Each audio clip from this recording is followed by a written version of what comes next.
Meu nome é Alessandra Vick, sou mediadora de conflitos e professora. E no bate-bola de hoje, eu tenho o prazer de receber a querida Andréia Pazzold, que é juíza do trabalho aqui em Santa Catarina, mas hoje ela veio conversar com a gente sobre a sua trajetória de vida, compartilhar os desafios e os aprendizados da sua carreira até aqui. Então, em especial, ela compartilha sobre isso, o seu livro, a sua história de vida, onde ela fala sobre, mas para você é fácil. Será? Será que mudar de carreira é tão fácil assim? Vem conferir aqui. Querida Andréia Pazzold, fico muito feliz em recebê-la aqui no canal. Agradeço desde já por ter aceito o convite. Foi algo que a Bruna, que trabalha comigo, foi sua aluna na pós, fez esse link e eu, conhecendo o seu trabalho, fiquei apaixonada. Então, hoje a gente vai falar um pouquinho mais sobre esse livro, que eu já me sinto super próxima de você, porque parecia que estava conversando comigo.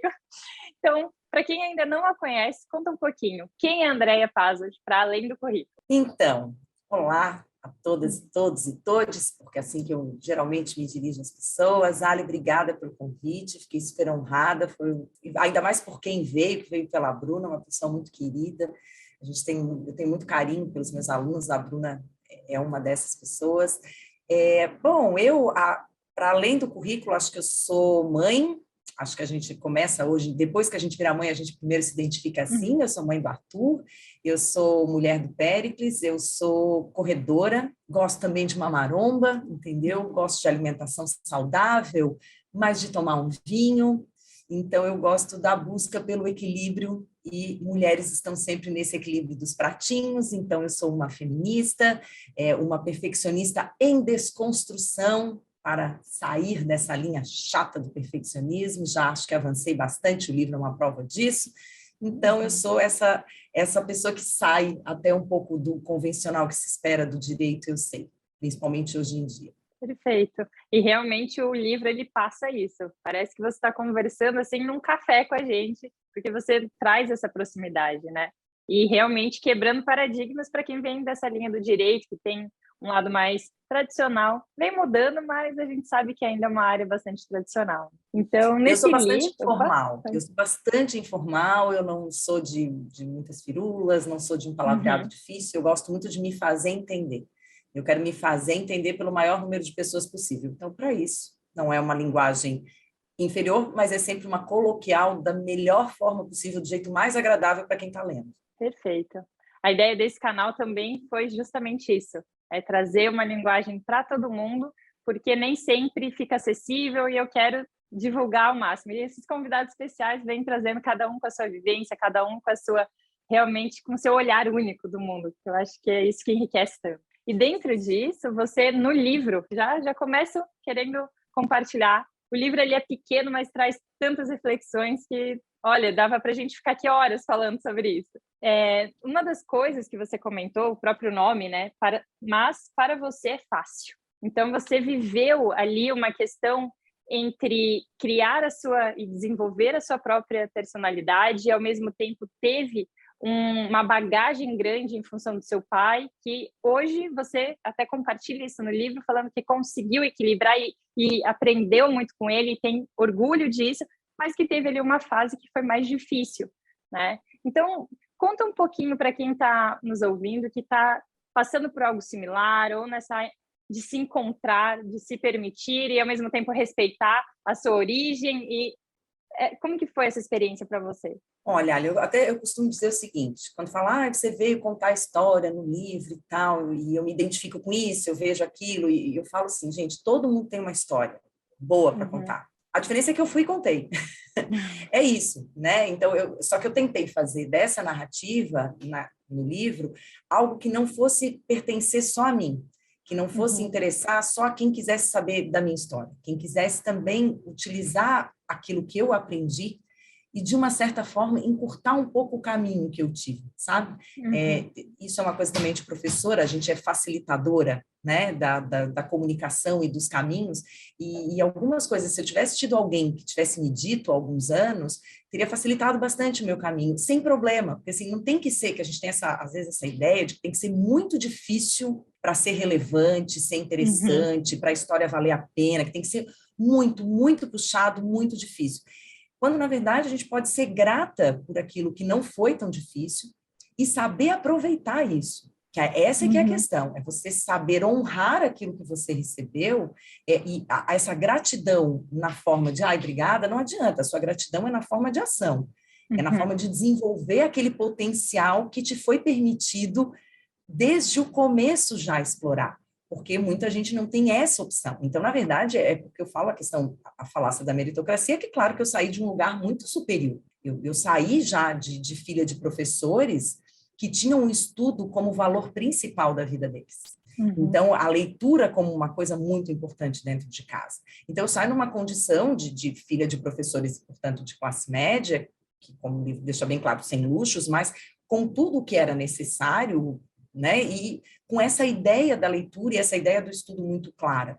E muito, sempre muito incentivada e, de uma certa forma, até assim, sem muitas outras opções, que não fosse a questão do estudo, né? Então, em um dado momento, claro que a gente chega num momento da vida que a gente pode acontecer, comigo aconteceu, de chegar num momento da vida e não saber se aquilo que eu penso, que eu desejo, que eu movimento, tem a ver com os meus valores, com aquilo que eu acredito, com aquilo que eu quero, ou se eu só estou ainda reproduzindo os valores que me foram passados. A questão não é fugir desses valores. É ótimo, foram me passados ótimos valores, só que alguns não eram tão compatíveis com o que eu queria para a minha identidade. É difícil você sair disso, porque eu pelo menos fui criada para não desapontar as outras pessoas, principalmente a minha família, né? Dizer e ainda não, que não existe, né? não existe essa coisa de desapontá-los, é horrível, até por isso, porque a gente é muito grata, porque eu tive pais excelentes que me deram muito.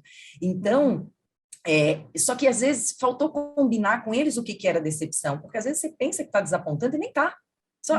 Também faz parte da nossa criação, a nossa mente é muito mais fértil, né? E aí a gente começa nessa coisa, porque é isso que se espera de mim. E às vezes não era.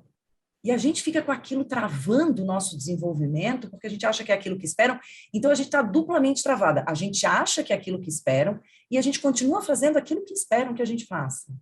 Então, esse momento de achar essa identidade, de descolar, porque eu tive que descolar da identidade do meu pai, num dado momento. E isso é muito sofrido, porque eu vim desse lugar de estar sempre conectada a ele e ao que ele fazia e ao que ele representa no universo do direito, que é bastante coisa. E chega uma hora assim, mas agora eu quero descolar disso. Mesmo já como advogada, não era aquela coisa, eu fui fazer o concurso porque eu queria me descolar, de forma alguma. Na carreira de advocacia eu queria descolar. E é bem mais difícil porque a tendência das pessoas é de manter sempre, inclusive achando que estão agradando, fazendo sempre essa conexão. As pessoas acham que estão arrasando, te relacionando sempre àquela pessoa que é a referência. Só que ele já era uma referência. Quando eu nasci, ele já era referência. Então, assim, ele só foi ficando maior. Ou seja, claro que não é super legal você ficar na sombra de ninguém, mesmo que seja o seu pai, e de quem você se orgulha muito. Então, o que eu acho que eu consegui fazer, também graças ao amor imenso que nós temos entre nós, foi fazer isso sem nenhum tipo de rompimento. Não houve um rompimento. Eu saí do escritório, não teve nada a ver com rompimento, teve a ver com ir buscar outras coisas para a minha vida profissional. Mas nunca houve esse rompimento, ou seja, a admiração nunca acabou, o afeto não reduziu, as nossas conversas sempre continuaram. Claro que houve um momento que não foi super feliz, eu deixar o escritório e ir embora, né? Claro que não deve ter alegrado muito, porque eu deixei uma sobrecarga de trabalho que antes me pertencia e eu trabalhava muito. Então, isso realmente deve ter sido bem difícil para eles, né? Mas ninguém nunca veio reclamar para mim sobre isso, porque a partir de um dado momento, ficou muito claro que eu não ia mais mudar de ideia. Mas só que quando a gente vem lá de trás a gente já parte, né? Eu não parti do mesmo lugar que quem veio de escola pública, não parti do mesmo lugar de quem veio de família humilde, de quem não teve acesso ao estudo depois e teve que fazer isso por si, porque não tinha incentivo. Então, com isso, eu sempre tive muito claro que eu tinha algo a zelar e que eu não podia desperdiçar aquilo que eu recebi. A partir disso, é que a gente desenvolve mesmo. Aí, o quanto você desenvolve, aí é com você, né? Então, eu me esforço para continuar desenvolvendo, porque eu acho que eu tenho uma função a cumprir. Eu não vim a passeio, acho que eu tenho missões no mundo, acho que eu tenho uma função social para cumprir. E aí o problema é esse olhar externo, de que assim, mas também, para ela, olha só, Olha ali, também com o pai dela, também com a mãe dela, mas esse também com o pai dela, gente, com o pai dela o quê? Chega um ponto que não sustenta, porque o nosso trabalho é intelectual, eu não fico contando dinheiro enquanto o dinheiro entra, né? O nosso trabalho é intelectual, então se eu não mostrar a mesma competência ou uma competência, alguma competência, isso não firma. Tem Não hora que isso sustenta, né? desaba. Não sustenta, né?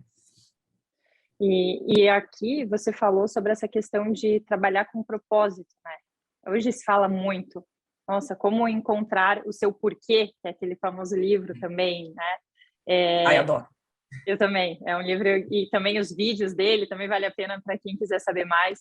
Mas, assim, ao mesmo tempo, por um lado, fica algo como se fosse algo muito distante, como algo difícil de alcançar, só quem segue naquela linha que alcança, que não consegue encontrar isso dentro da área. O que você, com a sua experiência, diz sobre essa questão de encontrar esse porquê, encontrar esse propósito para realmente se sentir tão realizado? É muito difícil a gente falar disso quando a gente tem 18 anos, 19. Eu acho muito cruel, sabe? Eu acho meio injusto. Tem algumas pessoas que sabem o seu propósito desde sempre. Eu acho tão bonitinho aquele pessoal que sabe o que vai ser com 11 anos e nunca muda de ideia, sabe? Vai ser médico sem fronteiras. Eu acho sensacional. Não era o meu caso, não é o caso da maioria dos jovens, né? E acho que também, Ali, se criou uma ideia hoje em dia também, se sobrecarregou um pouco a pessoa, ela tem que achar o seu propósito, ela tem que ter um. E uma coisa que eu percebi, eu tenho uma grande amiga, que até em algum momento é citada no livro, ela é uma pessoa que não se encontrou profissionalmente até hoje e não faz questão nenhuma. Ela não é ela se encontrou com um propósito de ser mãe. Ela não parou de trabalhar, quer dizer, ela ficou um tempo sem trabalhar, mas ela voltou. O trabalho para ela é para pagar boleto. E aí eu vou te falar uma coisa, também está tudo bem. Se ela tem outros focos de realização, e isso não faz falta para ela. E até para quem tem e descobre o seu propósito, às vezes a pessoa fica frustrada porque não está conseguindo trabalhar com ele, ou porque acha que aquele propósito não vai pagar todas as contas. Então, a boa notícia é que não tem problema você trabalhar com outra coisa para pagar boleto até a hora de poder trabalhar com o seu propósito. Não tem nenhum problema. Um monte de gente faz isso. Nem todo mundo consegue de cara abraçar, reconhecer e abraçar a carreira a partir do propósito que tenha. E muitas vezes o propósito vem quando a gente menos espera, ou você não percebe que é aquilo. Ao longo da escrita do livro, foi ficando cada vez mais claro para mim o quanto lecionar é algo que faz parte do meu propósito. É tão fundamental. Só que como eu faço isso há muito tempo, algumas coisas a gente faz de uma forma tão automática, tão natural, que você para de pensar sobre aquilo. O que eu acho que falta para nós, na nossa cultura da modernidade, é de fato parar para pensar. Eu não fazia isso e levei muito tempo para aprender que, de vez em quando, a gente tem que parar e pensar se aquilo que está fazendo, se aquilo que está acontecendo, se o que está acontecendo com você agora é o resultado daquilo que você gostaria, então, porque as suas ações vão resultar em alguma coisa, mas será que esse resultado é daquelas ações, eu fiz direitinho? Era isso mesmo que eu queria, ou eu queria outra coisa com aquilo que eu fiz? E aí, a partir daí, agir com intencionalidade. Mas você não tem como agir com intencionalidade rumo ao seu propósito, a alcançar o trabalho dentro do seu propósito, se você não tem momentos de reflexão.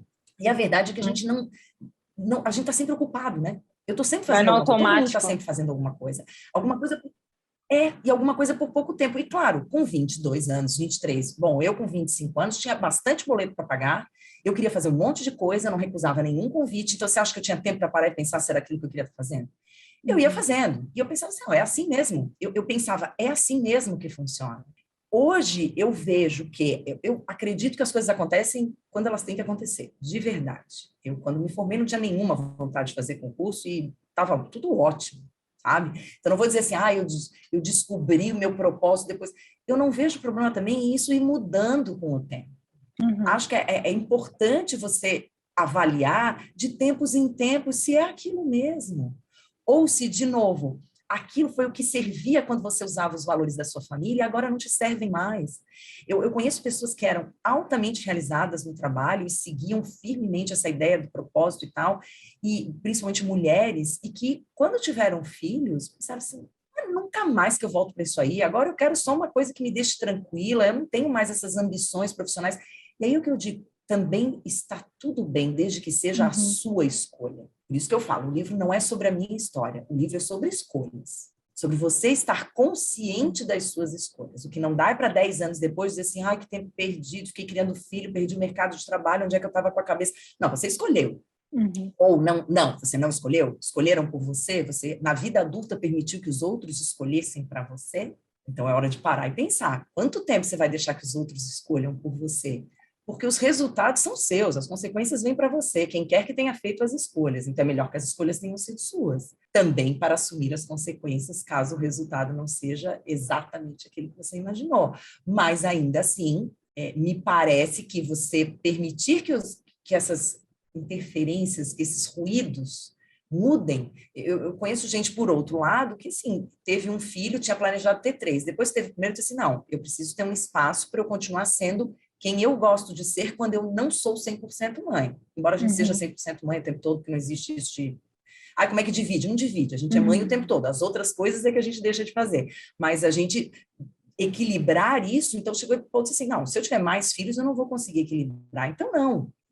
É importante para mim essa carreira e eu poder ter intencionalidade dentro da carreira em vez de só ir levando. Tem gente que não se importa de ir levando. Só que, de novo, a pessoa tem que saber que é isso. E não reclamar que não acontece nada. Porque não vai acontecer nada, porque ela também só está levando. Né? É aquela ideia da autorresponsabilidade, né? Nós temos o poder em nossas mãos em fazer essas escolhas.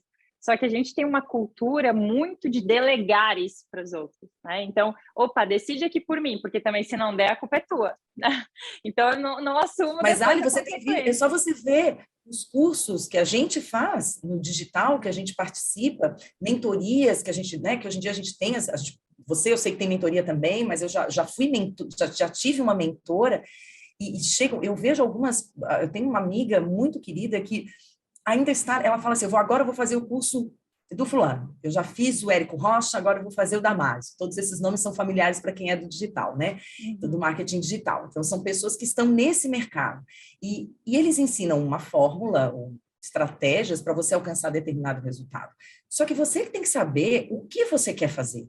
Então, eu percebo que tem gente que fica nessa, faz 8, 9, 10 cursos, tem 3, 4 mentores. Só que a pessoa não tem clareza do que ela quer fazer. Ela quer que alguém diga para ela, olha, você é bom nisso aqui, você deve fazer isso aqui. Então, a pessoa diz, eu não sei se eu faço mentoria, ou se eu faço curso, ou se eu dou uma consultoria. O que você acha? Não. É que é duro você tomar a decisão. Dói, né, Ali? Porque se der errado, foi você que escolheu. Então, é muito legal você poder dizer, mas ele me disse que eu levava jeito e não está dando certo. Ele me disse. Não, gente, até porque ele não te conhece tão bem assim. Você vai lá, preencher as coisas, vai fazendo. Eu já estive, o pessoal usou hoje em dia quem faz coaching, né? Mas eu já estive em processo de coaching, eu adorei. Era para uma ideia justamente de equilibrar melhor a questão do magistério com a magistratura, que eu estava muito atrapalhada. Então, o que o coaching me ajudou foi a me dar clareza para que eu tomasse a decisão a partir de ferramentas que me dessem mais autoconhecimento. O processo de coaching não te resolve a vida, o processo de coaching não te diz o que fazer. Senão, você volta lá para o teste vocacional do colégio e faz o teste vocacional. Que a gente já sabe que não é bem assim que funciona, né? Então, a gente vai tentando ajustar, mas é isso mesmo, a nossa ideia é terceirizar. Se pudesse, a gente queria que a terapeuta resolvesse, né? Que a terapia, que a psicóloga da terapia dissesse assim, faça isso. Foi a terapeuta que disse, ai, delícia. E ela é quem menos ajuda, né, a fazer isso. Então, no fim das contas, a decisão é nossa, né? E ela, às vezes, nós temos aquilo que faz parte. 70-10, às vezes 8 dão errado. E aí aprender a entender que isso é uma experiência. Eu não sou boa nisso. Eu tenho um valor repelente bem forte, que é do fracasso. Para mim é bem tenso isso, sabe? Mas e são aprendizados, porque a gente tropeça mais do que caminha, né? É natural que a gente erre e não funcione do jeito que a gente tinha imaginado. ou a gente recalcula a rota, ou a gente continua tentando. Aí depende da clareza daquilo que você quer. E da forma como nós olhamos para nós mesmos, né? Eu gosto muito daquele livro do Mindset de crescimento, porque quando a gente olha para o erro, para o fracasso, como, opa, isso aqui foi uma oportunidade, foi um aprendizado, seguir para frente, eu ainda tenho possibilidade de desenvolver essa habilidade e seguir, ou não, ou eu percebi que aquilo não é para mim, delego para outra pessoa, contrato alguém para trabalhar comigo naquilo, mas aí eu tenho aliás, ótima ideia. consciência. Isso é uma baita ideia, porque eu falo o seguinte, eu não vou mais passar tempo tentando aprender a mexer no Excel quando tem alguém que sabe fazer isso e vai fazer. Isso é uma coisa da idade, gente. Aí, o Excel e eu, a gente não consegue se conectar, entendeu? Então, em vez de eu ficar muito... Isso é uma coisa... Faz diferença na minha vida virar uma expert em Excel? Não faz. Isso não é relevante para aquilo que eu faço. Então, uma coisa que eu costumo dizer é o seguinte, você pega uma coisa que você é boa, porque você logo percebe o que você é boa. Você pode ficar assim, não vou dizer, porque você quer manter uma modéstia, uma humildade massa, mas você tem que saber no que você é boa. Você sabendo no que você é boa, você diz assim, é melhor o quê? Eu desenvolver isso para me tornar ótima, ou eu pegar aquilo que eu sou ruim e tentar ser meia boca? Porque talvez você não seja nem boa naquilo que você é ruim. Né? Tem algumas coisas que eu sei que eu não vou ser boa. Então, em vez de eu ser meia boca, eu prefiro pegar aquilo que eu sou boa e tentar desenvolver rumo à excelência, que é o que eu convido os meus alunos toda vez. Nós estamos indo para a excelência. É para isso que a gente trabalha. É muito mais fácil você ir para a excelência dentro daquilo que você já é bom, ou daquilo que você desenvolve, que você vê que é uma habilidade, uma competência que você tem. E ninguém tem todas as competências, né? Assim, acho que só Leonardo da Vinci tinha quase todas as competências, entendeu? Quase ninguém tem, né? Então... Isso, e aí volta na questão do autoconhecimento, né? Eu só sei se eu parar para olhar para dentro e não ficar seguindo no piloto automático, ou tentar copiar outra pessoa porque funcionou com o outro, então vai funcionar comigo. Tem uma frase do livro que eu gostei muito, que você diz assim, a gente passa muito tempo no trabalho para não ser feliz nele. E aí, né, nesse trecho, você diz que a questão do ser adulto é lidar com responsabilidade, assumindo os riscos, mas ao mesmo tempo construindo a própria história. Então, nisso entra aquelas questões, por mais que eu ame, me sinta realizada, até me identifiquei com você em relação a isso, sobre ser professora, tem coisas dentro dessa profissão que eu não amo. Então, mas aí entra a questão que a gente volta naquilo. É algo que eu consigo fazer, posso melhorar aqui para ter o mínimo para atingir isso daqui, ou eu posso delegar para outra pessoa, ou contrato alguém para me ajudar. Agora, ficar também buscando aquele emprego ideal, aquela coisa no mundo das nuvens, onde não vou amar tudo que eu faço, eu acho que acaba desconectando da realidade. É que ser feliz no trabalho não é romantizar. Continua sendo trabalho. Eu sempre falo, gente, bem gostoso é tomar banho de mar. Isso é que é bem gostoso. É cheiro de filho, é beber vinho, isso é bem gostoso. Trabalhar é bom, é ótimo, me faz sentir útil, eu preciso pagar as contas, né? Claramente eu não sou uma requerdeira, mas é trabalho. Justamente por isso, a questão de ser a leveza, ela tem um limite da responsabilidade. É para você levar o máximo de leveza que você puder dentro da sua área. Eu sempre falo, quem escolheu o direito sabia que ia haver problema, quem quer ver gente sorridente vai fazer turismo e hotelaria, não faz o curso de direito. Você vai fazer o curso de direito, você sabe o que você vai encontrar. É gente com problemas, são pessoas insatisfeitas, injustiças perpetradas, sentimentos de injustiça, às vezes, que não são bem aquilo. Então, a gente já sabe o que vai encontrar. Então, se você se conhece bem, gosta de lidar com os problemas dos outros, por exemplo, você vai ser mais feliz pelo caminho. E aí, como eu sempre trabalhei muito, eu sempre tive muito claro, assim, eu não posso achar um horror em trabalhar. Não pode ser um desespero, aquela coisa, meu Deus, eu tenho que trabalhar. Chorar antes de sair, arrasadas. Sofrer, né? Gente, tem alguma coisa muito errada. Então, a pessoa que antes de ir trabalhar todo dia tem dor de barriga, ela tem que começar a pensar, mas eu não tenho opção. Então, enquanto está lá, começa a pensar nas opções. De novo, para e pensa. Porque não é possível, porque nós não estamos, aí estamos falando de gente aqui da nossa, que está mais ou menos no mesmo lugar que a gente, né, Ali? A gente não está falando de gente que não tem condições, porque realmente é só para sobrevivência. A gente está falando de alguém que é gerente no banco e chora todos os dias e está entrando em burnout. Essa pessoa ganha o suficiente para começar a se planejar, a se organizar para sair desse negócio, desse looping. Construir tá o plano mal B. para ela. E construir uma outra coisa. Porque claramente ela não pode mudar. Que é isso que a gente falou, né? O que eu posso mudar, o que eu posso fazer diferente, o que eu posso terceirizar. Só que tem uma hora que você diz assim, não, o miolo é insuportável. Se o miolo é insuportável, você vai ter que fazer alguma coisa para sair. É aquilo que eu falei, eu não gosto, por que eu não gosto da carreira acadêmica? No sentido de pertencer à universidade, com vínculo e tal, hoje em dia. Porque eu nunca gostei das coisas de reunião de departamento, essa parte burocrática, eu sempre tive uma série de restrições em relação a isso. Não, eu já fiz já fui coordenadora de curso, já implantei curso, e eu te digo que é uma experiência que eu não quero mais ter. Foi muito bom ter passado por isso, eu era jovem, então foi ótimo, mas hoje eu sei que aquilo, assim, talvez eu até fosse boa, mas eu ficava muito infeliz, eu não gostava. Então, aquilo me fazia mal, depois de um tempo eu ficava chateada, eu dizia, eu estou vendo os professores, todo mundo reclama para quem é coordenador, né, aluno, professor, direção, todo... gente, só isso? Não, eu quero boas notícias, sabe? Então, isso é difícil, então a gente vai descobrindo se é possível dentro daquilo ali, ou se realmente tem uma hora que não é mais possível. Precisa mudar. Aquilo é impossível para você. Então, agora, vamos preparar alma, né? Eu falo bastante sobre isso no livro, não é chutar o balde, sair correndo, dizer, estou livre. Eu nunca vou dizer isso para uma pessoa que eu não sou louca, né? Eu não sei das contas que ela tem para pagar, mas se tiver o que sustente, faça isso o mais rápido possível, porque você já vai ser feliz na hora que você sair pela porta, né? Já e sai aí o não peso. olha mais para trás. Mas então você, no livro, mostra essa transição de carreira, só que não de uma forma assim, opa, a partir de agora não vou mais trabalhar. Não, você mostra a preparação que você teve que fazer para realmente conseguir fazer isso. Da mesma forma, foi desafiador, só o fato de ter coragem, de ter mudado da forma como você mudou, ter buscado, ter conseguido ultrapassar os desafios, os erros, as coisas que não aconteceram como queria. Então, conta um pouco como que foi essa preparação na transição de carreira. Eu acho que foi mais simples, como eu também menciono no livro, porque eu fiquei dentro do direito. Então, se eu tivesse saído do direito, acho que teria sido muito mais complicado. Como uma virginiana raiz, eu gosto de plano B, gosto de me manter numa certa segurança, né?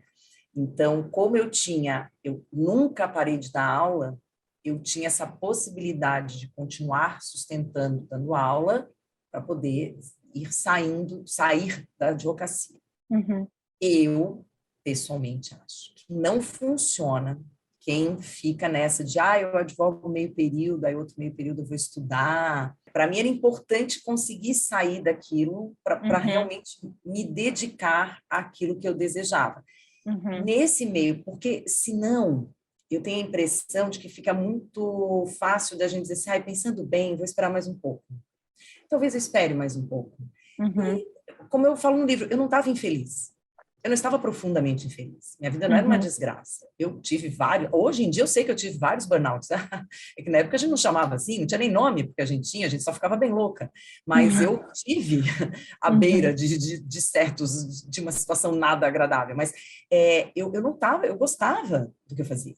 Então, e quando é insuportável, você diz assim, não tem mais jeito. Você faz alguma coisa. Quando não é insuportável, mas é algo que você não quer mais, você tem que trabalhar a cabeça para a ideia de que muitas vezes você vai pensar, mas também não está tão ruim, eu também não preciso. Olha a minha vida, olha, eu estou indo para frente, eu estou avançando, eu tenho um bom potencial, eu ainda posso, sabe?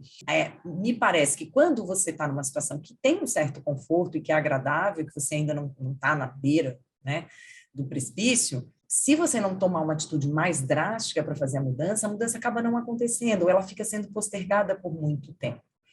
Quanto antes você puder fazer esse primeiro, isso que eu falo dos movimentos, fazer o movimento para a mudança, começar a pensar no assunto e começar a estudar aquilo que você quer fazer, acho que me parece um pouco mais adequado. Eu tenho visto um movimento contrário também, por exemplo, de gente que é servidor público e que quer empreender. E aí está numa outra condição, porque a pessoa tem 13º, tem férias, tem outras possibilidades, mas também tem responsabilidades, porque a ideia do serviço público de que não tem nada para fazer é uma ideia bastante equivocada, pelo menos no judiciário trabalhista.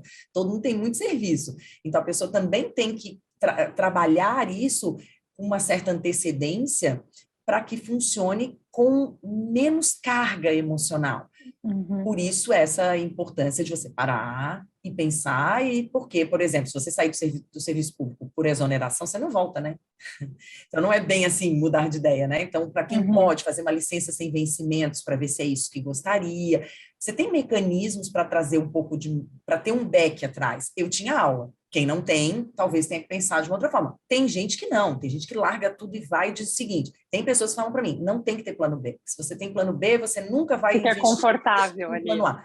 Não acontece isso comigo. Eu não sou desse jeito. Eu invisto totalmente no plano A, mas eu preciso saber que eu tenho uma possibilidade, entende? Que nesse caso eu ia manter, enfim, eu continuei dando aula sempre. Mas ainda assim eu gosto dessa ideia. Isso também é muito individual, que é o que eu falo, tem que descobrir o que funciona para cada um. Não tem regra, né? Essa história de regras universais me incomoda um pouquinho. Com fórmula mágica, que faça isso que vai dar certo, não tem. Tem que adaptar. A pessoa tem que se sentir bem também nessa transição, senão nessa transição ela acaba entrando num buraco, né? Até de questão de pressão, de sentir que não vai dar conta, e acaba sendo pior do que se tivesse feito de forma tranquila. Então, depende de cada um. Mas eu conheço gente também que foi já mais na loucura, né? Não, larguei aqui, eu tenho dinheiro para me sustentar 3 meses, eu vou ficar esses 3 meses focada, se não der certo, eu tento voltar para lá ou fazer outra coisa, enfim. Mas daí fica aquele tempo ali focado. Então, é realmente muito pessoal. Mas dentro da sua experiência, falando agora da questão da transição para concurso público, tem muita gente se preparando, é um mix de emoções, tem pessoas que nós vemos que têm condições, têm uma bagagem, mas na hora da prova, o que você passa, o que você poderia dizer, assim, com base na sua experiência, desde a questão da preparação até essa questão da carga emocional também dessa transição? Eu acho que a pressão é muito forte, sabe? Essa coisa do fracasso e do medo de não ir para frente, isso realmente perturba bastante. E aí, claro, tem aquelas fórmulas de cursinho que é do estudar até passar, né? Só não passa quem desiste e tudo mais, mas é difícil para quem está na posição de que está estudando há 5, 6 anos e não consegue uma aprovação, você dizer, olha, sua hora vai chegar, vamos que vamos. E, em geral, eu vou ser bem franca, me parece um pouco, como professora, me parece que falta um pouco de método para as pessoas. Elas não param para pensar no que vai funcionar para elas, né? Elas não testam e elas começam a ir fazendo, né? Vão fazendo. E aí aquilo de ir estudando, e vai estudando, e chega uma hora assim, nossa, mas eu estudei muito. E aí eu posso te falar que eu estudei bastante, mas eu conheço gente do meu concurso, de outros concursos, que estudou muito mais do que eu, mas muito mais do que eu. Eu acho que eu estudei de uma forma mais adequada, com um método que eu vi que funcionava para mim, porque eu fui vendo o que funcionava, e aí realmente estudar é uma coisa que eu já sabia fazer. Só que, por exemplo, você vai fazer um concurso para magistratura, a primeira prova é objetiva. Você vai estudar o quê? Vai ficar estudando doutrina para saber falar bonito? Não. Você vai ler a Constituição zilhões de vezes. Quinquilhões de vezes você vai ler o CPC, o Código Civil, a CLT e as súmulas. Porque o que vai cair na prova objetiva é texto de lei. Ninguém quer saber da sua tese sobre isenção de imposto de renda, não sei do que. Ninguém quer saber. E, nesse sentido, é uma desvantagem uma pessoa com muita bagagem que vai fazer o concurso, vou te falar. Porque aquele recém-saído da faculdade, ele está no embalo do estudo pelo estudo. Ele não pensa muito no porquê que ele está estudando. Então, ele vai estudando, estuda para a prova do AB, e aí já está estudando, e aí vai fazer o concurso, aquilo. O conhecimento, ele está sendo concentrado para um objetivo específico. Quando a gente primeiro vai advogar, por exemplo, você começa a estudar para criar uma super tese. Só que isso não interessa para passar na prova objetiva, entendeu?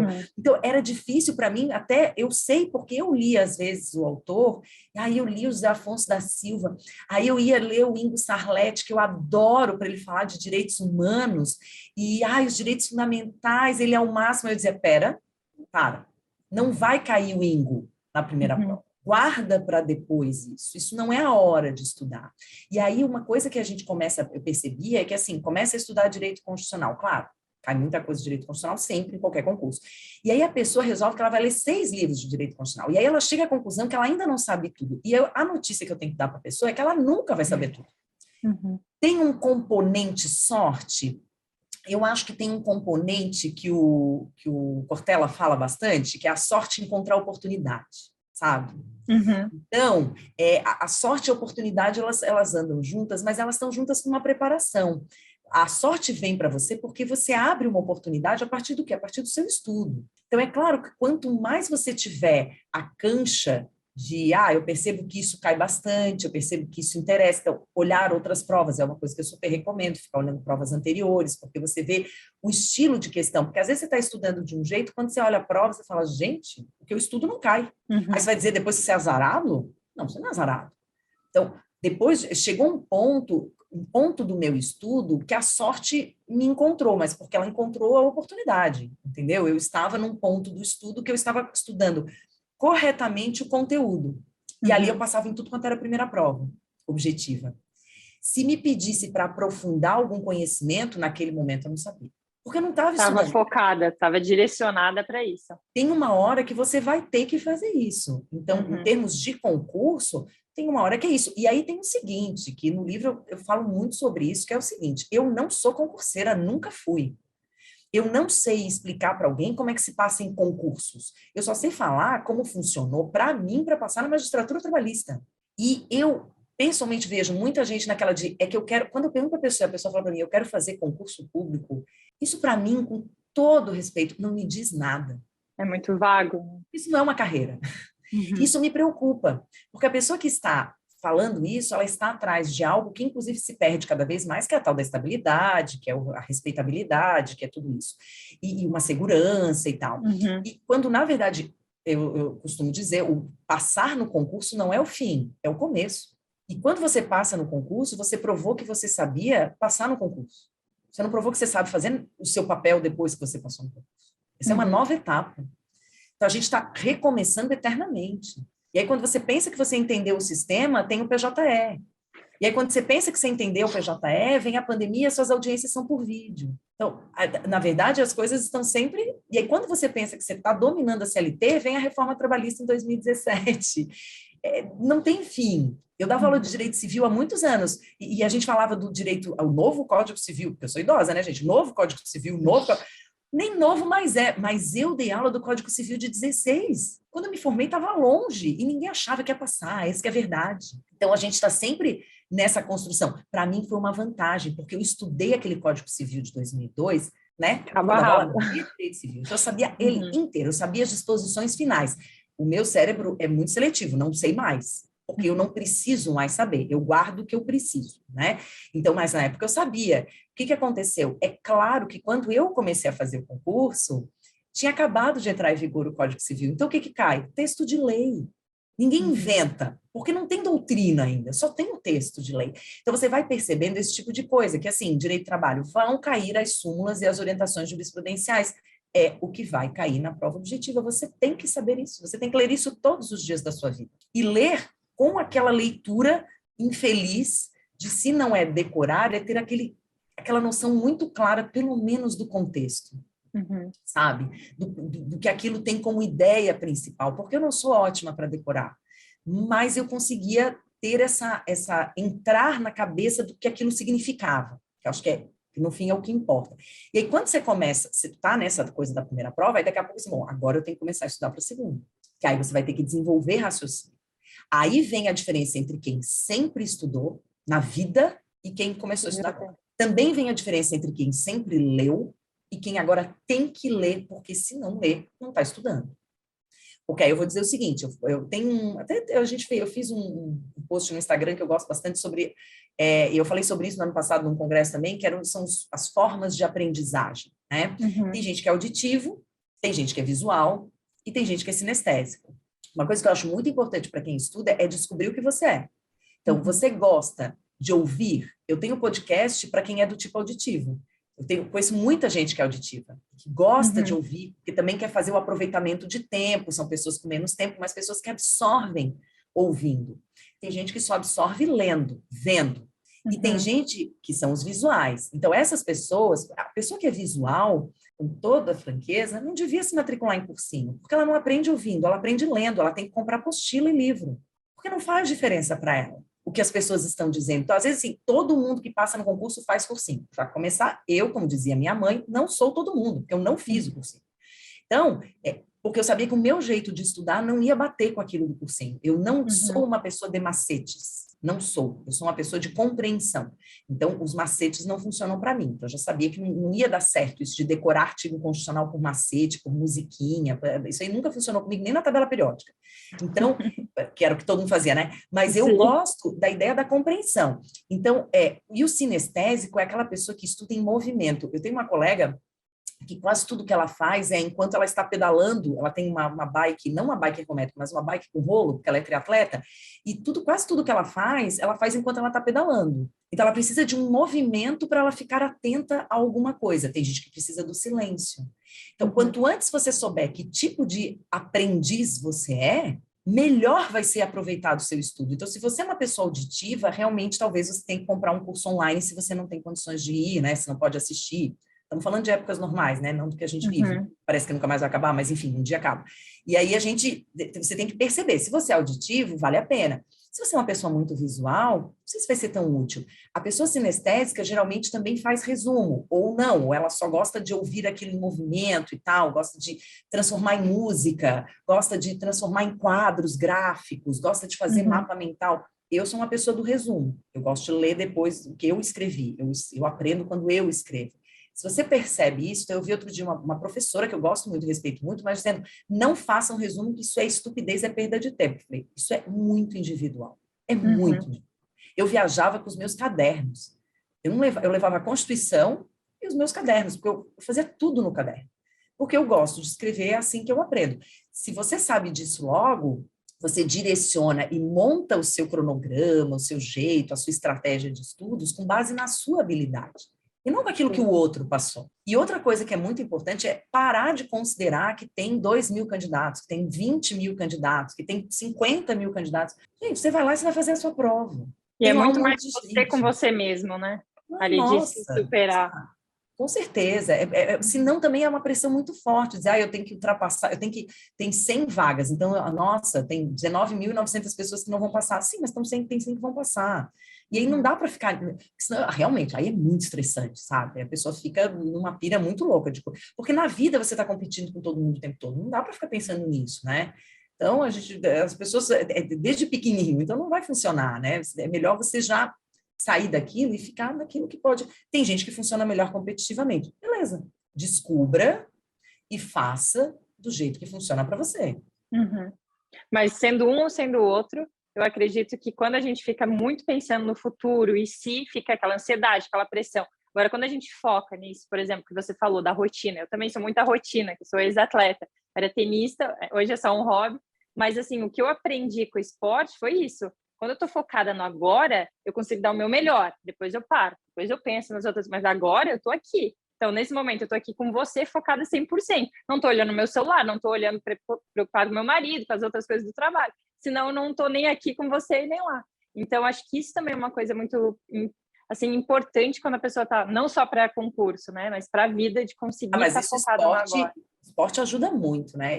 Olha, depois que eu comecei a correr, eu vejo uma diferença muito grande.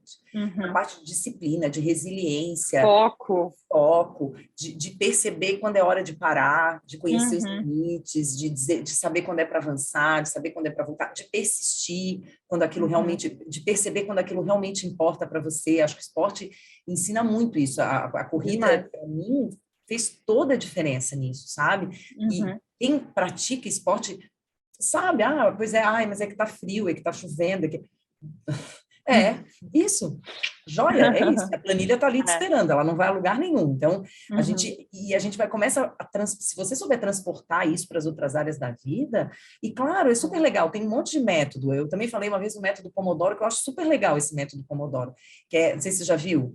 Sim, eu acho muito legal, né? Então, você vai lá e marca com um timer, tudo certinho. Você estuda 25 minutos. Se é para estudar, ou o que quer que seja, né?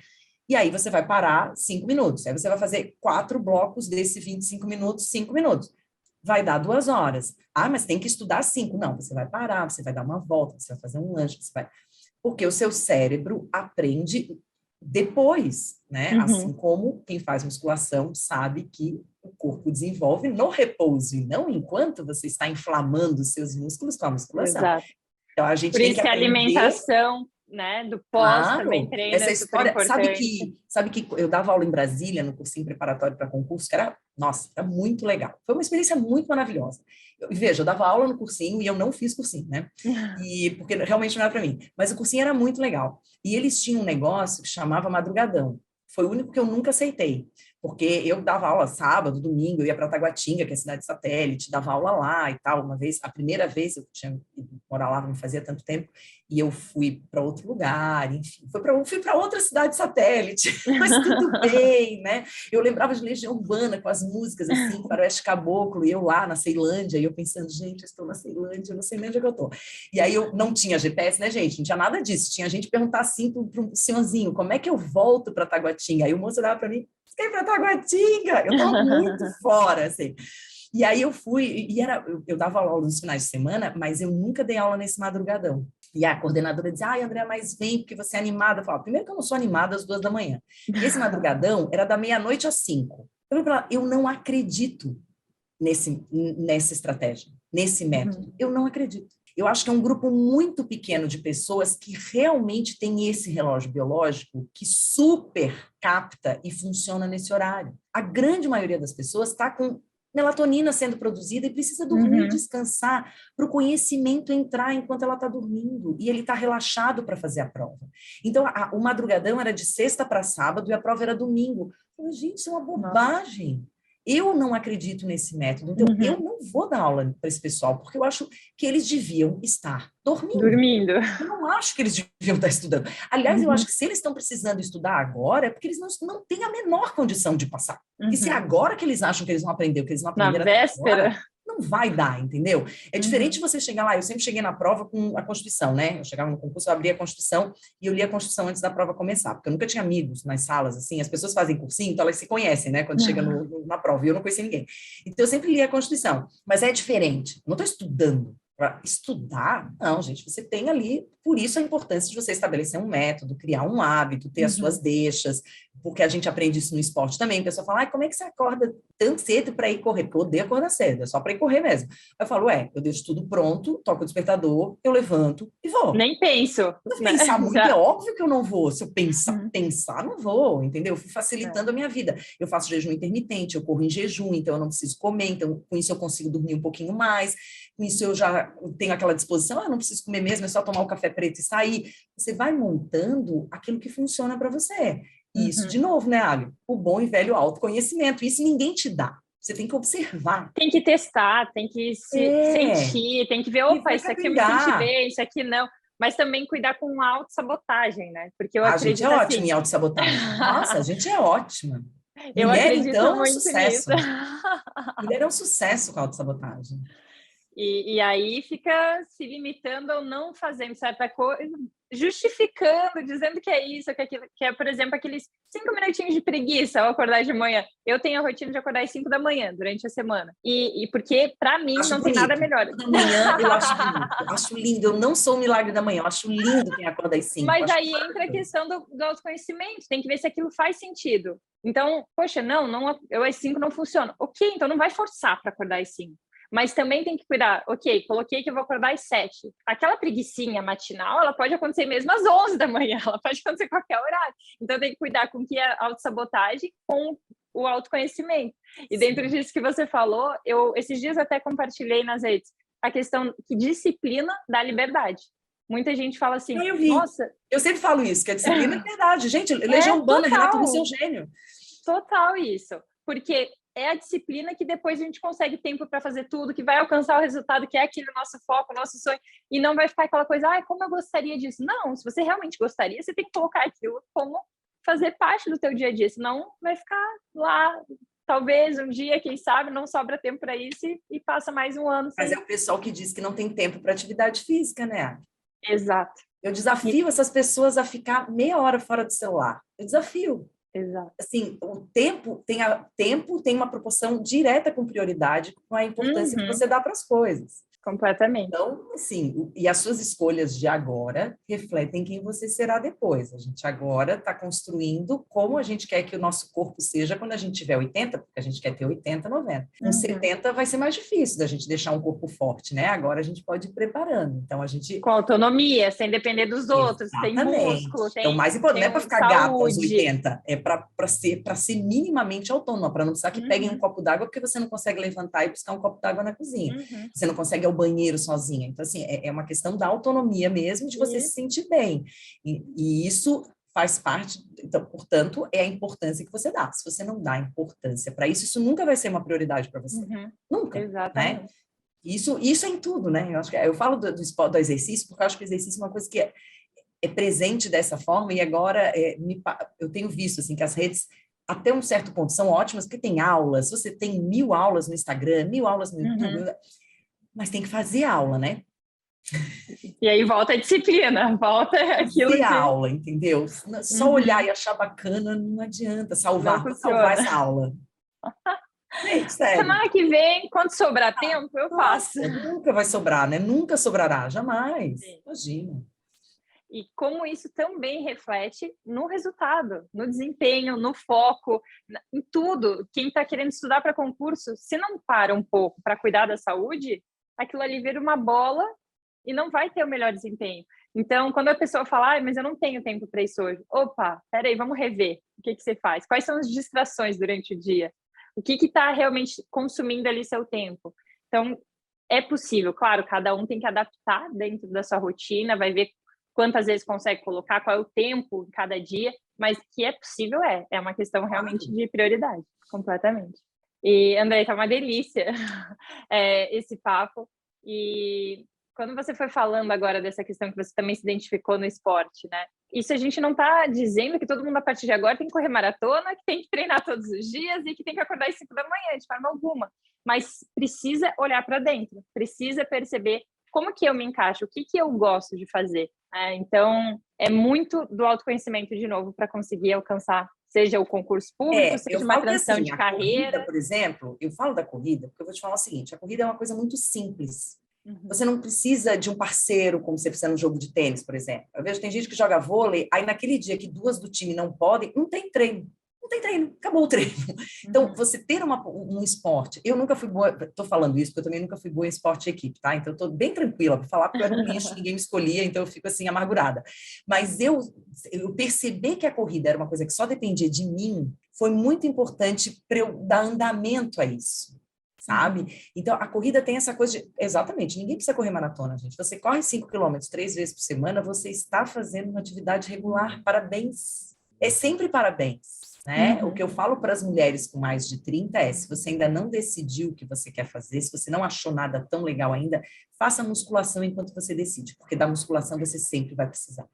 Enquanto você não escolhe uma atividade que você adore, uma polidense, dança do ventre, zumba, o que quer que seja, beach tênis, remo, enquanto você não chegou na sua atividade, porque alguma você vai gostar, não faça musculação enquanto isso. Não fique sem fazer, porque a musculação é o que vai te salvar mais para frente, até para fazer os outros esportes. Quando as pessoas falam para mim que correr é difícil, eu falo, não, gente, zumba é difícil, ritmo é difícil. Correr é um pé na frente do outro. A gente aprendeu a andar e a gente só sabia fazer isso. Então, e isso vai... E também, porque quem está estudando para concurso, o exercício físico é uma maneira excelente de dar uma relaxada.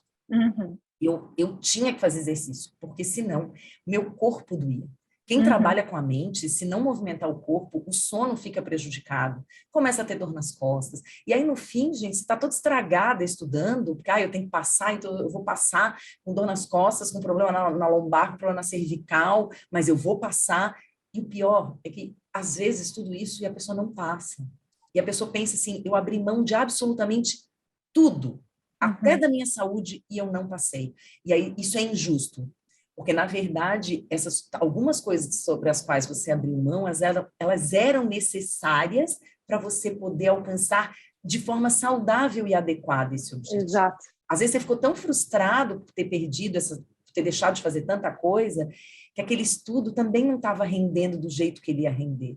Claro que você vai abrir mão de sair nas baladas no final de semana, você vai abrir mão de um monte de coisa. Mas algumas coisas, elas são importantes que você continue vivenciando para esse caminho não ficar tão infeliz. Porque senão, gente, esse caminho vai ficar mais longo. Porque esse caminho não tem fim. E aproveitar o caminho faz parte. Eu chorava e estudava, mas depois eu ia nadar, e aí depois que eu nadava, eu tinha uma outra perspectiva. Você sai da piscina e diz assim, pensando bem, deixa de ser fresca, que também assim vai lá, estuda, também não é isso tudo, também. Parece que, porque o cérebro dá uma oxigenada na natação, então, muito, né? Você sai dali e dá aquela sensação de, pera, vou mudar a perspectiva disso que eu estou passando, sabe? Não é tão, eu não entendi aquele livro. Eu tinha uma dificuldade com o processo civil, que eu não gostava de nenhum autor. Aí o pessoal dizia, esse aqui é ótimo. Até é. Aí, esse aqui é maravilhoso. E todo mundo lia pelo maravilhoso, e eu lia o maravilhoso, e eu e o maravilhoso, a gente não batia.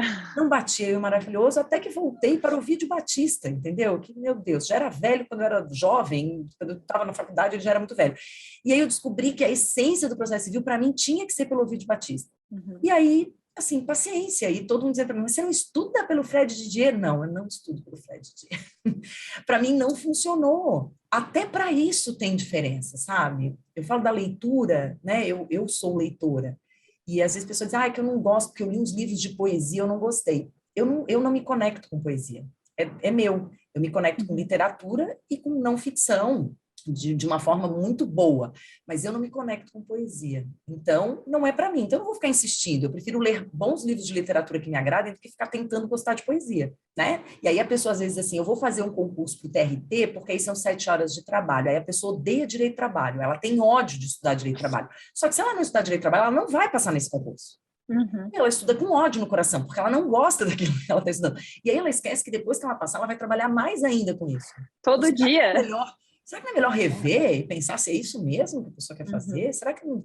Né, que era o que eu falava da advocacia, assim, quando a pessoa fala para mim, não quero mais advogar, quero fazer concurso. Você está pensando o quê? Procurador de Estado. Eu falo, você percebe que isso é ser advogado, né? Só que você tem um cliente só, que você não escolhe. E você não recusa nenhum caso dele. Então, não é para todo mundo. Porque, às vezes, vem aquilo ali e você diz, meu Deus, mas não tenho o que dizer. Mas tem que dizer alguma coisa. Vou passar. Não vai. Não dá para dispensar o cliente. Então, o que você não quer na advocacia? A instabilidade? Então, procurador do Estado, joia. Gosto de direito administrativo. Dentro da Procuradoria do Estado tem muitas opções de matérias, né? Então, realmente, é um baita de um concurso, uma baita de uma carreira, mas é advocacia. Né? Pode ser consultiva, pode não ser contenciosa, pode lá dentro você vai. Mas, de novo, é advocacia. É diferente. A base. É advocacia. Então, você também tem que ver isso. Se você quer ser concurseiro, ou você quer buscar uma carreira e você investir naquela carreira. Porque o concurso para procurador do Estado vai ser muito diferente do concurso para procurador da República, do concurso para o Ministério Público do Trabalho, do concurso para a magistratura, do concurso para técnico judiciário. São concursos muito diferentes. Aí os editais se misturam no teu cérebro, no fim você não está estudando para nada. Quem está estudando para tudo, gente, não está estudando para nada. Lamento, trago verdades. Não, mas é verdade, falta o foco de novo. E o autoconhecimento, porque não tem como se imaginar como MP, como juíza, como procurador. Sim, gente. Em todos Normalmente a gente tem uma coisa que se identifica mais, né? Claro. Então, exatamente. E aí precisa, de novo, não ir com a manada, não ir porque está todo mundo fazendo, não ir só por um ponto. Tem que parar e refletir, né? Senão... E aqui entra, de novo, uma outra questão, porque quando passa num concurso público, a questão da segurança é muito forte.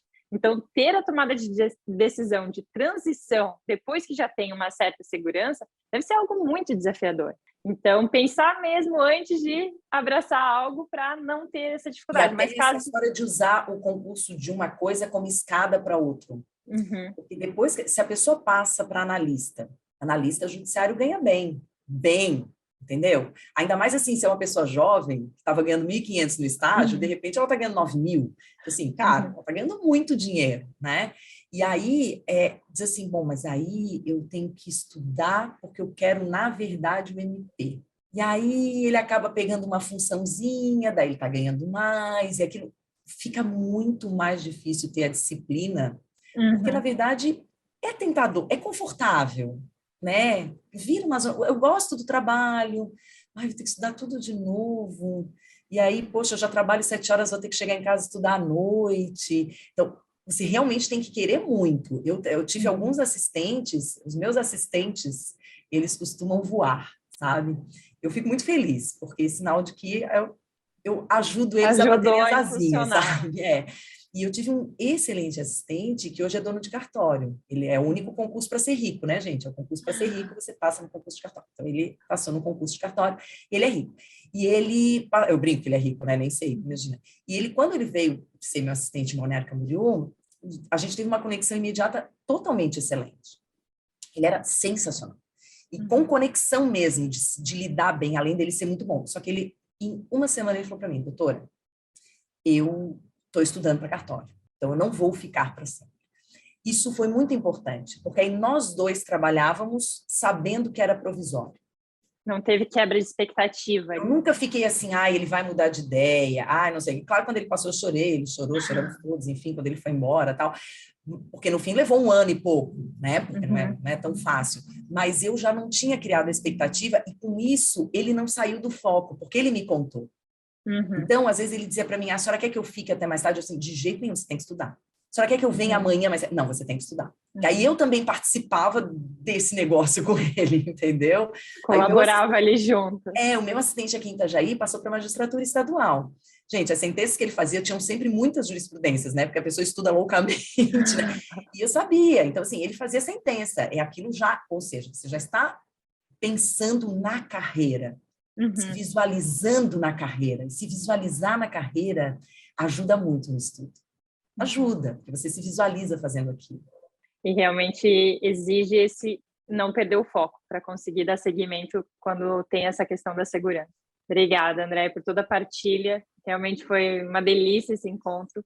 Nossa, eu Você tomei o falou tempo de todo mundo, povo. Sorry, eu sou assim. Que isso, estava uma delícia. Eu não queria encerrar, mas ao mesmo tempo também quero respeitar o seu tempo, senão porque eu gosto de falar também, gosto de ouvir. Mas você falou de uma coisa que eu acabei não tocando aqui, que foi, gosto de finalizar os encontros com a questão da literatura, né, dos livros, dos técnicos e não técnicos. Então, para além do seu livro, que eu também vou deixar aqui na descrição para quem quiser saber mais, qual livro, assim, teve um forte impacto na sua vida? É difícil escolher só alguns para quem gosta de ler, mas, assim, que agora veio na cabeça, pode ser técnico ou não técnico, ou algum de cada. Assim, difícil, né? Eu tenho alguns livros que me serviram. Então, assim, por exemplo, A Casa dos Espíritos, da Isabel Allende, é um livro que me marcou, que me mexeu, que eu li mais de uma vez, sabe? Eu gosto muito do Milan Kundera, eu gosto da Insustentável Leveza do Ser, mas eu gosto de outro. Apaixonada por ele. Eu acho a Insustentável Leveza do Ser, eu sou encantada. Assim, depois que a gente cresce, assim, José de Alencar teve uma influência muito grande no meu gosto pela leitura. Eu gostava muito de José de Alencar, ele tinha uns contos, ele tinha 5 minutos, A Viuvinha, ele escreveu Senhora, A Pata da Gazela, eu li todos. José de Alencar. Depois eu vim a saber que ele era um estroina, né, escravagista, uma pessoa de caráter bem duvidoso, mas para aquela época, então eu leio ele com o olhar daquela época, né? Porque senão eu não leio nem Monteiro Lobato para o meu filho. Então, assim, Monteiro Lobato foi muito importante na minha formação e a gente leu toda a coleção de Monteiro Lobato aqui em casa mais de uma vez para Arthur. Então, são obras que, inclusive, te trazem aquela alegria da descoberta das palavras, da narrativa e tudo mais. E aí, claro, na vida acadêmica, assim, a gente começa a ler clássicos, assim, tem um pequeno curso que eu tenho sobre o Plá Rodrigues, o Princípios de Direito do Trabalho, que eu fiz uma leitura guiada, mandei para as pessoas, tinha tudo. A gente fez lives, aulas de Princípios de Direito do Trabalho, porque esse foi um livro que, para mim, foi muito importante. Eu sei que ele também tem uma importância histórica, a gente vai evoluindo, mas ele ainda é muito presente para mim, eu ainda uso muito. Então, assim, Arnaldo Sequin, de pessoas fortes para mim, dentro do direito civil, eu tive muita gente forte, aqueles autores, assim, que te trazem mais para a gente, né? Mas recentemente, na área de não ficção, mas trazendo também, às vezes, verdades dolorosas, eu adoro Domênico de Masi. Esse aqui é o último dele. Que ele é aquele que fala do ócio criativo, né? Esse aqui é uma simples revolução. Esse livro, gente, é sensacional. Apenas leiam. Ele é incrível. Eu sempre termino, até, deixa eu ver se eu acho aqui a minha a minha citação, porque eu tenho uma citação aqui dele que eu adoro. Teve um livro que eu li ano passado, que também fez muita diferença para mim, que eu gosto demais, o Harari. Ele tem do Muito Homo bom. sapiens, Deus e tal. Então, esse aqui, 21 lições para o século XXI, é sensacional. Fala de imigração, fala de globalização, fala, assim, é incrível mesmo, assim, é muito, muito importante, assim, esse livro, sabe? O Harari tem um jeito de escrever muito interessante, muito importante, sobre tudo isso que a gente está falando, e eu cito bastante no livro. Gente, eu sou a rainha do post-it, o que eu gosto é o marco. O essencialismo, Esse né? livro, eu indico Assim, para todo mundo. o essencialismo, se você quer eliminar o supérfluo e realmente ter foco, eu de vez em quando volto a ele justamente por isso. Quando eu me perco naquilo que é da essência, daquilo que é fundamental, eu volto para ele para eu me lembrar, para reconectar, sabe? Eu acho bem importante. Até estou lendo a continuação dele para aplicar o essencialismo, está sendo bem interessante também. E esse livro do Domênico de Masi, esse aqui dele, ele fala de trabalho, ócio, criatividade e os rumos da sociedade. Eu posso terminar lendo isso aqui? Claro, por favor, fica bom. Ele fala que durante 10 séculos do terceiro milênio, um remanescente, porque ele fala da possibilidade da gente viver em ócio com uma renda, né? Claro, assim, às vezes é meio utópico, né? Às vezes, quase sempre. Um remanescente da antiga casta gerencial continua a cultivar a religião do trabalho e da produtividade em benefício próprio. Crescendo com a maré de novas tecnologias, esses gestores continuaram obstinadamente a cultivar seus hábitos sadomasoquistas, recolhendo-se a galerias subterrâneas, das quais já não saem mais, pois continuam a trabalhar sem cessar, fazendo coisas cada vez mais inúteis, e agora, por meio de antigos sistemas de comunicação conhecidos como internet, difundem anúncios arcaicos segundo os quais o fim do ano de 2999 desencadearia o fim da era ociosa e, com ela, o fim da nossa galáxia. Aí ele fala do que mudou no ano 2000 e tudo mais. Aí ele fala assim, por sorte, o quarto milênio se inicia com a esmagadora prevalência da civilidade ociosa, aquela em que a introspecção, a amizade, o amor, a brincadeira, a beleza e a convivência têm, enfim, prevalecido sobre as lutas por poder, dinheiro e posse de bens materiais. Hoje, a incivilidade do segundo milênio, centrada justamente no poder, no dinheiro e no consumo, nos deixa curiosos pelo fator arqueológico. Por isso, tantas reservas nos hotéis terrestres para festejar o advento do quarto milênio e para visitar as ruínas das fábricas e dos escritórios em que trabalhavam nossos distantes antepassados de 1999. Conta-se que durante toda a noite de 31 de dezembro de 1999, eles dançavam, girando em seus corpos altos e ágeis. É estranho imaginar isso. Acostumados a teletrabalhar, teleamar, teledivertir-nos, teleestudar e televiajar, a fazer tudo com a cabeça, e dado que o uso desenvolve o órgão, nós, seres humanos de 2999, temos o corpo pequeno e a cabeça enorme, o que nos impede de executar qualquer passo de dança. Mas a perfeição não é deste mundo. Então, a gente faz tudo isso para trazer algo, para contribuir com algo. Não pelo que a gente vai ter necessariamente, mas pelo que a gente permite que os outros sejam a partir do que a gente traz de transformação para as pessoas, né? E pensar essa ideia do ócio como um momento que você também está fazendo bem a si mesma, eu acho que ele faz isso como ninguém. Então, obrigada pelo seu convite, querida. Eu que agradeço. Finalizou indo ao encontro do que nós falávamos, né? Da questão do equilíbrio, da questão de realmente ter foco, sem se perder nesse caminho, de se revisitar nesse momento, porque às vezes a gente está tão ali, quero isso, não para ver se aquilo ainda faz sentido dentro da fase atual. Excelente. Nem tenho o que falar depois disso. Agradeço imensamente pela sua participação, sua partilha. Com certeza vai plantar várias sementinhas, vai despertar aqui algumas reflexões, boas reflexões para quem conseguiu ter acesso a esse conteúdo. Que as pessoas pensem.